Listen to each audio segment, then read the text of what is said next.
क्या है? रुको जरा, सब्र करो। सबसे पहले ये होती कहाँ है, तो इसकी लोकेशन देखते हैं। इसके पीछे है लैरिंक्स, ये है दो थायराइड की, हमें इसकी दो लोब जुड़े हैं आपस में इस तरह से, और ये है हमारा अब लोकेशन के बाद देखते हैं कि इसके अंदर क्या होता है। इसके अंदर होती है हमारी दो प्रकार की सेल, वो कौन सी है?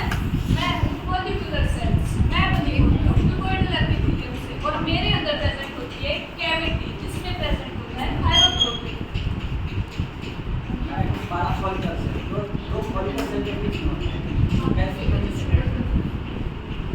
दो टाइप की सेल देखी, लेकिन ये सेल कर क्या रही है?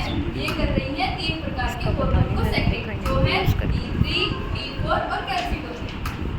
मैं हूँ T3 और मैं फॉलिकुलर सेल से रिलीज होती हूँ। मैं हूँ T4 और मैं फॉलिकुलर सेल से रिलीज होती हूँ। मैं पैराफॉलिकुलर सेल में कैल्सिटोनिन रिलीज करता हूँ। T4 तुम्हें पता है मेरी पोटेंसी तुमसे 4 गुना ज्यादा है। वो तो ठीक है, लेकिन मेरा टाइम पीरियड ज्यादा है। अच्छा, ये तो है, लेकिन मैं सेल्स पे क्विकली एक्ट करती हूँ क्योंकि मैं प्लाज्मा प्रोटीन से लूज काम करती हूँ। अच्छी बात है, और मैं पूरे सिक्रेशन का 90% फॉर्म होती हूँ। मैं पैराफॉलिकुलर सेल कैल्शियम कैल्सिटोनिन जो कि ब्लड में कैल्शियम लेवल को डिक्रीज करता है। कैल्शियम को डिक्रीज कैसे करेंगे? कैल्शियम को बोन पर डिपॉजिट करेंगे। ऑस्टियोब्लास्ट को है अपोजिट फंक्शन। ऑस्टियोब्लास्ट का होता है ब्रेकडाउन ऑफ बोन, जो ब्रेकडाउन हो करेगा तो कैल्शियम रिलीज होगा, उसको अपोज करेंगे। चलो देखते हैं इन हार्मोन की सिंथेसिस कैसे होती है। डाइट से सबसे पहले आयोडाइड ब्लड सर्कुलेशन में आता है, फिर यहाँ पे आयोडाइड कम होते हैं, फिर आयोडाइड फॉलिकुलर सेल में आयोडीन चला जाता है, फिर वो आयोडीन में कन्वर्ट होता है, फिर वो टायरोसिन के साथ मिलके मोनो आयोडाइरोसिन और डाई आयोडाइरोसिन बनता है। यदि दो मोनो आयोडाइरोसिन की कॉम्प्लीकेशन होती है फिर बनता है T3। यदि डाई और मोनो आयोडाइरोसिन की कॉम्प्लीकेशन होती है तो डाई आयोडाइरोसिन की कॉम्प्लीकेशन होती है तो बनता है T4। इसीलिए T3 और T4 बाद में ब्लड सर्कुलेशन में चले जाते हैं।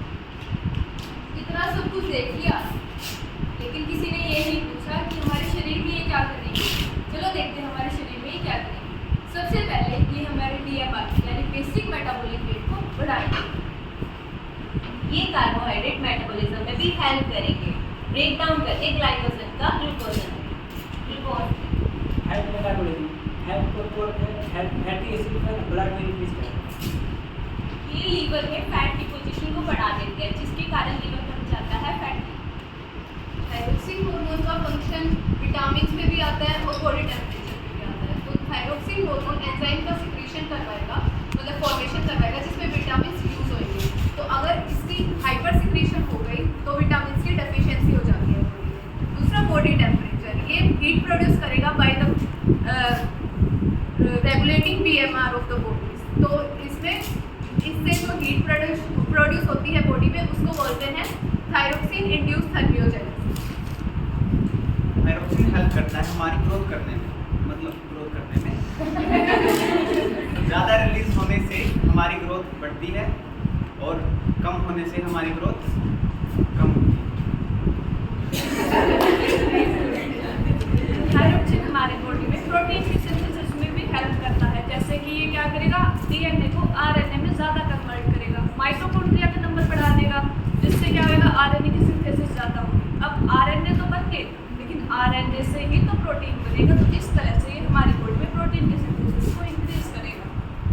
ये हमारा बॉडी वेट भी मेंटेन करता है। अगर थायरोक्सिन कम हो जाएगा तो ये फैट डिपोजिशन हो जाएगा, जिससे हमारा बॉडी वेट बढ़ जाएगा।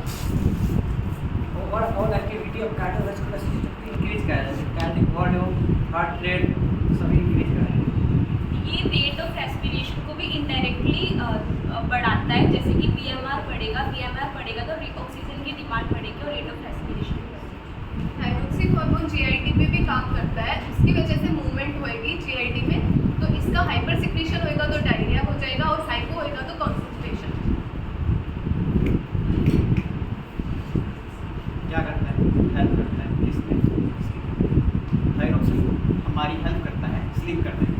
जैसे कि अगर थायरोक्सिन ज़्यादा हो जाता है तो हमें थकावट थकावट महसूस होने लगती है और टायर्डनेस। लेकिन हमें रातों को नींद क्यों नहीं आती? क्योंकि ये स्टिमुलेट करता है न्यूरॉन को। थायरॉक्सिन हमारे ब्लड में भी बहुत अफेक्ट करता है। ये क्या करता है, ब्लड की फॉर्मेशन को इंक्रीज करता है, उसकी वॉल्यूम को इतना बढ़ा देता है। अगर बहुत ज़्यादा बढ़ जाए तो उसको कहते हैं पॉलीसाइथेमिया। ओह, लगता है ये ज़रूरी तो है, लेकिन इसकी कम और ज़्यादा होने से कुछ फर्क पड़ेगा? जरूर पड़ेगा। अगर इसका कम हो गया, अगर इसका सेक्रेशन कम हो गया तो उसे बोलेंगे हम हाइपोसेक्रेशन। अगर इसका सेक्रेशन ज़्यादा हो गया तो उसको बोलेंगे हम हाइपरसेक्रेशन। तो मैं हूँ क्रिएटिनिज्म, मैं हाइपोथायरॉइडिज्म की वजह से होती हूँ। इसमें क्या होता है कि इसमें स्टंटेड ग्रोथ करा देती हूँ मैं। और इसका रीज़न अगर हम देखें तो ये किस किस की वजह से हो रहा है। अगर कोई जेनेटिक डिसऑर्डर है, या अगर lake of iodine in mother diet है, और या फिर अगर हम एंटी थायराइड जो ड्रग यूज़ कर रहे हैं, अगर कोई मदर यूज़ कर रही है तो उस वजह से। इसमें क्या होता है कि इसमें जो 1 ईयर के जो बेबी है उससे कम में हमें ये पता नहीं चलेगा, लेकिन आफ्टर फ्यू वीक्स हमें ये पता चलने लगेगा कि उनकी स्लगिश मूवमेंट हो रही है और क्रोकिंग वॉइस हो रही है, फ्रॉग लाइक वॉइस होने लग जाती है, और इसमें जो टंग होती है वो भी बाहर आने लग जाती है, और जो पेट होता है हमारा वो ब्लोटेड हो जाता है। तो इसकी वजह से ये